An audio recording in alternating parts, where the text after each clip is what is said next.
You can see my bra. Oh my god. It's a good thing I've got a lot of fake hair on me today. Get on the web.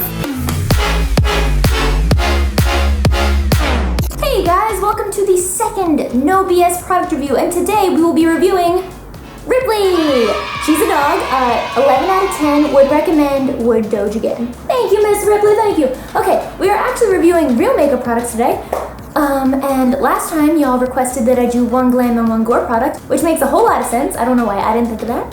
So, we're gonna start with Glam, which is going to be Makeup Geek Eyeshadows. That's very broad, and it includes like a million different eyeshadows, but just wanted to review, I guess, their formula in general and overall, if I'd recommend them, what I think of them, the pros, the cons, all the stuff. And in case you didn't see the last No BS product review, which was also the first, I kind of introduced the idea behind it, which is really just that it's honest. That's pretty much it. And you'll just have to trust me on that one. Because it is. I have no benefit in lying to you about this. So let's get into it. So the first question is the full disclosure question. Have I bought these Makeup Geek shadows? Have I been sent them for free? Or have I been paid to review them?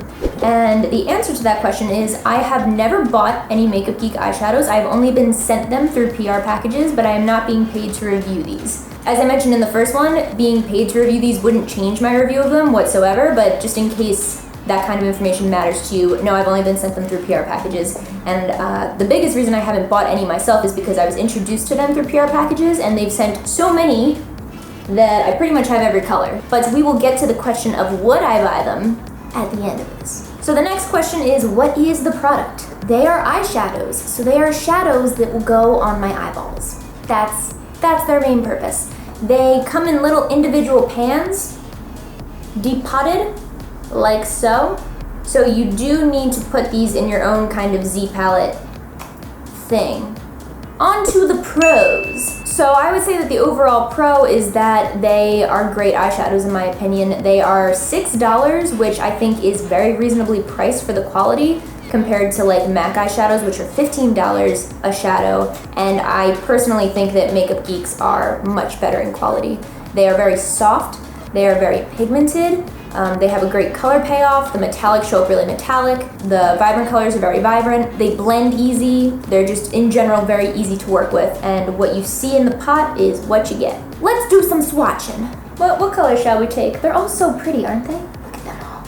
Come here, come closer.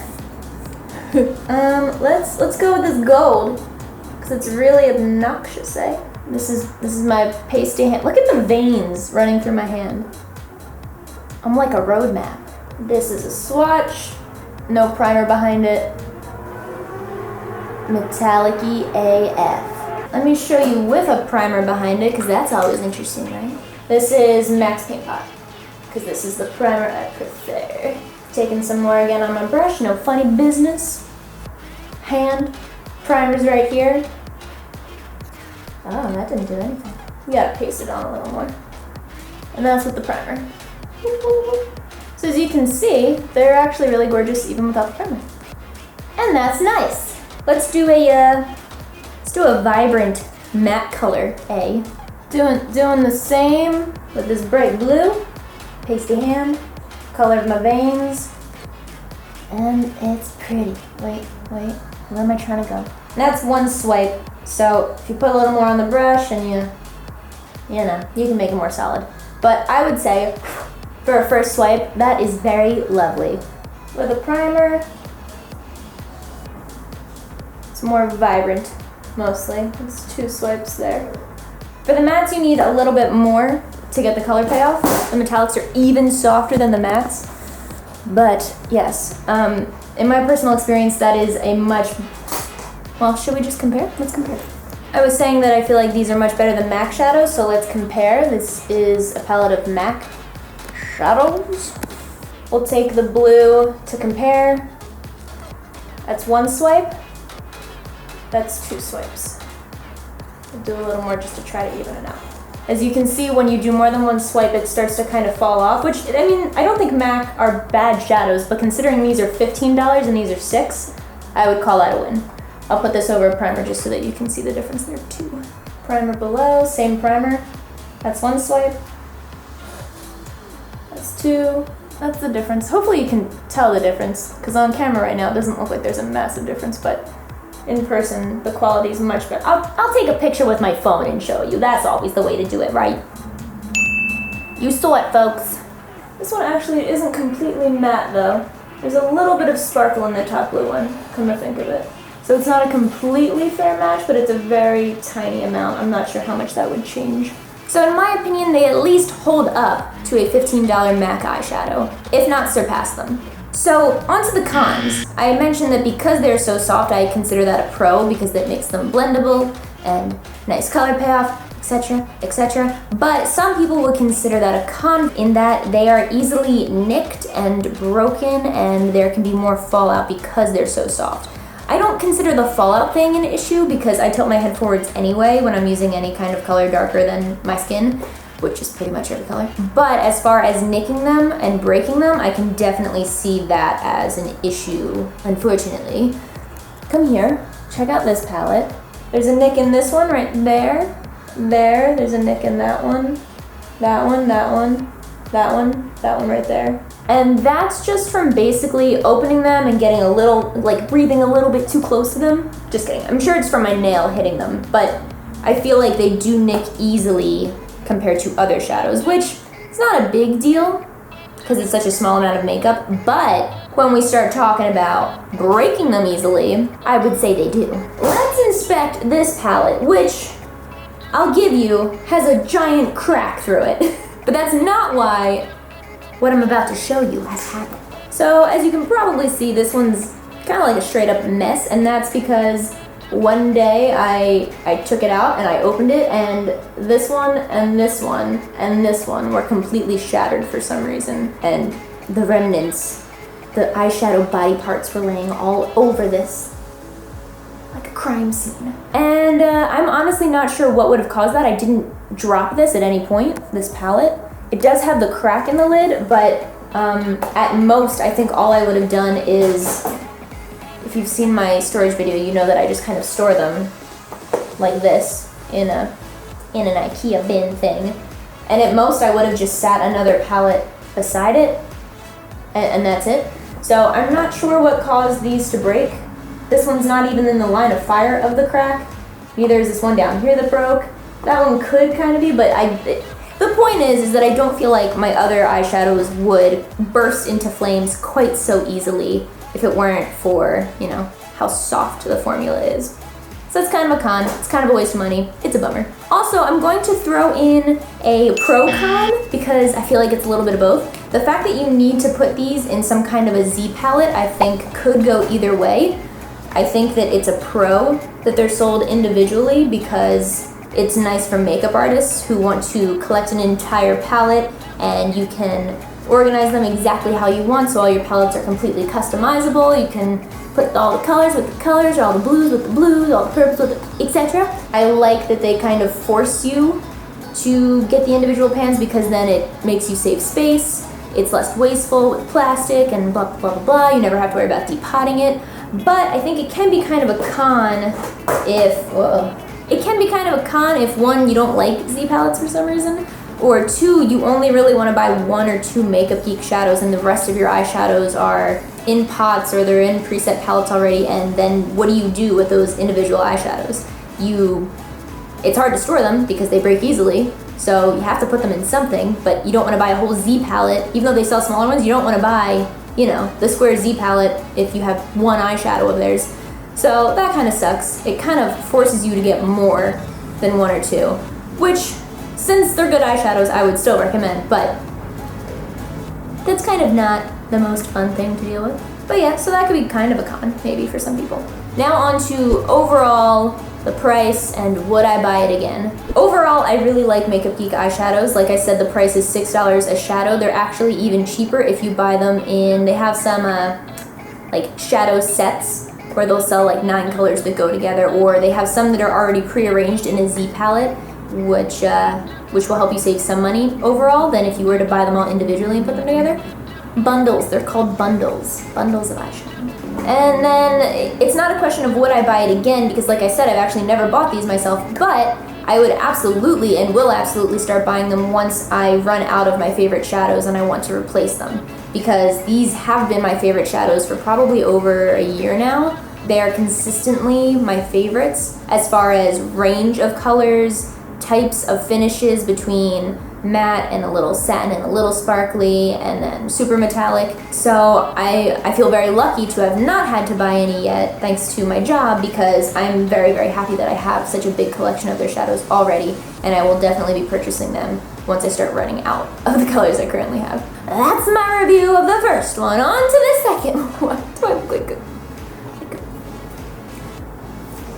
the second thing, I'm so frazzled. This is why reviewing things is difficult for me. I just want to ramble and I forget what I'm talking about. So eye blood. The second thing I'm reviewing today is Kryolan eye blood. They make nice noises when you clink them together, but that is not one of the pros we're going to talk about today. Look at them in all their glory. The first question is, did I buy them? Did I get sent them for free? Or am I being paid to review them? I have only ever bought Kryolan blood eye drops. What are they called specifically? Eye blood. I've only ever bought these. I've never been sent any. I've never been paid or asked to review these. I'm not right now. So yeah, with my own monies. What are they? Well, friends, they are little bottles, glass bottles that come with droppers in the lid, and you can squeeze out an eye blood liquid right into your eyeball. It gives it a cool effect that fills the white part of your eye with whatever color, and it comes in several different colors. We have red, yellow, black, green, and blue, I believe. I will insert some video of me putting them in and wearing them here, because I've used them a lot. A lot of people ask me how you remove these drops, and after you just drop them into your eye like regular eye drops, they will naturally flush out of your eyes with your own eyeball juices. The pros. So a pro is that they're obviously really cool looking. I mean, yeah, they're eye blood. It's really weird. It's disconcerting to see. It replaces sclera contacts if you can't or don't want to wear full sclera contacts, because sclera contacts are really expensive and also very uncomfortable, and they add a really unique look to an FX makeup look or an avant-garde makeup look that you can't really get with any other product. And that's kind of where the pros end. They end real quick. Let's get on to the cons. There's lots of those. Alright, so the first thing is that they are actually extremely uncomfortable. You get this idea in your head like, oh, eye blood, they're eye drops, and you expect them to feel nice and thin and almost refreshing like actual eye drops. But no, it's basically like dropping syrup into your eye. A thick, gooey syrup that does not belong in one's eyeball. That's what you're basically putting in your eye. It feels like there's blood in your eye, actually. I guess that's, you know what? No, I think blood would even be thinner. It feels like you're dropping fake blood in your eye. The gooey, sticky kind. So, in the sense that you can replace sclera contacts because they're uncomfortable, these are uncomfortable in their own different way. You might prefer this kind of discomfort, but they're both uncomfortable to have your eye covered in any kind of color other than white. Darn it. They're also kind of hard to see out of, so I wouldn't really recommend dropping them in your eye and then going driving. That kind of sucks. Another giant con to me is that they flush out of your eye really quickly. Like I said, your natural tears will get rid of them after you drop them in, but I'm talking like a matter of minutes. Sometimes less depending on the color. Like the yellow eye drops are so light to begin with compared to red, black, etc. that they're only really noticeable when you first drop them in, and then a few blinks later, they're gone. The red will last, like if you put a lot in your eye, it'll last maybe like 2 minutes where it actually looks like there's blood sitting in your eye, but after that it just kind of tints your eyeball for a little bit and eventually just completely flushes out after like 10 minutes. So if you want to use these, you need to keep reapplying them, which in the case of where I use them in a makeup scenario, that kind of sucks because I've messed up my makeup several times because of having to reapply eye blood, which, you know, kind of like makes you tear up and it falls out of your eyeball and then it messes up your mascara. Insert time it messed up my makeup here. This was the first time I ever used eye blood. It was dramatic. I didn't know not to overdo it. But anyway, so if you wanted to add eye blood to a look for, let's say, a Halloween party, you'd have a hard time doing that because you'd be reapplying it every few minutes, otherwise you just wouldn't really see it. Add on the fact that it's not that easy to see out of, and they're really just not very party or event friendly. Another big con to me that makes sense, but it's a con, is that these expire after 1 month of opening them. 1 month. So you should buy them with the idea that you're going to be using them quite a lot, because yeah, after you open them, that's it. Their shelf life isn't even long. So they don't last long in your eyeball, and they don't last very long on the shelf either. And considering the price, I would say that that makes them pretty expensive. They're $22 for this little bottle. It's kind of expensive for a month's use for the most part, considering it's got such limited good uses. One other thing is that it will stain your contacts. That's a con. I've heard from different Kryolan reps that you both can and shouldn't wear eye drops with contacts, but the times that I have used it in the past with contacts, it does stain them. So that's something to keep in mind too, if you even would want to wear them with contacts at all. Maybe you'd rather err on the side of caution. I would recommend that you err on the side of caution. Me personally, there's been times that I haven't, and like I said, contacts ruined. So the reason I'm not showing you what they look like in right now is because I have several videos of putting them in, which I will insert here, but also because all 3 of mine are expired, so I have to toss them after this video. I cannot use them, and they would stain the contacts that I have in currently now anyway. So it's kind of a thing. So overall price, would I buy them again? Like I said, the price is $22 a bottle, and overall, I have mixed feelings about them, but I would buy them again.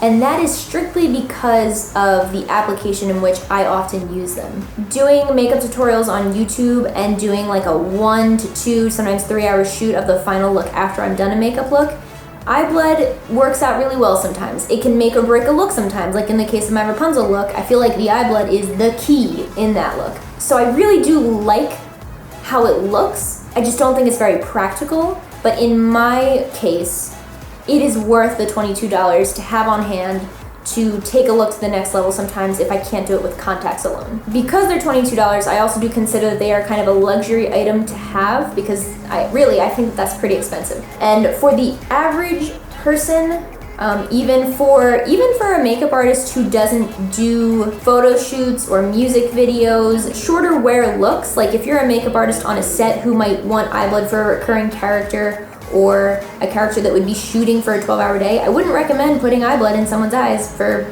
over the course of 12 hours a day, because you'd be applying it so much, it would be very expensive. You'd be much better off just buying sclera contacts that cover their eye, even though scleras are very expensive. I think that it would be safer in the long, although you can't wear scleras for 12 hours either. It's hard changing your eye color. Okay, that's kind of the bottom line. But I do see a utility in these for music videos, short video shoots, and photo shoots. Anything else, events, costumes, stuff like that, I don't think it's worth the $22 personally. And I wouldn't buy them if it was not for the YouTube videos that I do. So the answer is like mostly yes, but in another world, no. In the parallel universe where Mikey is just a Halloween enthusiast, she would not be buying eye blood. That's for sure. So that's it for the No BS product review. That is the honest truth coming from my opinion only, which means that, you could use the same products and have a totally different opinion of them, and that's totally okay. If you do, tell me why in the comments below. I'd love to hear why you either do like something I didn't like so much, or you don't think that's a con, or whatever. This is really just so that if you're wondering what I think about a certain product in more detail, and in my honest opinion, it's here for you to use however you want. If at all. Oh, I forgot to mention in the other thing that I'm wearing all Makeup Geek eyeshadows right now. Duh, it's kind of important. I was done strategically and then I forget to mention it when I'm actually reviewing the product. Let me also know in the comments below what other things you'd like me to review. Because there's a lot of things I could talk on and on and on and on and on about. I don't know how to end this video, so I'm just gonna leave.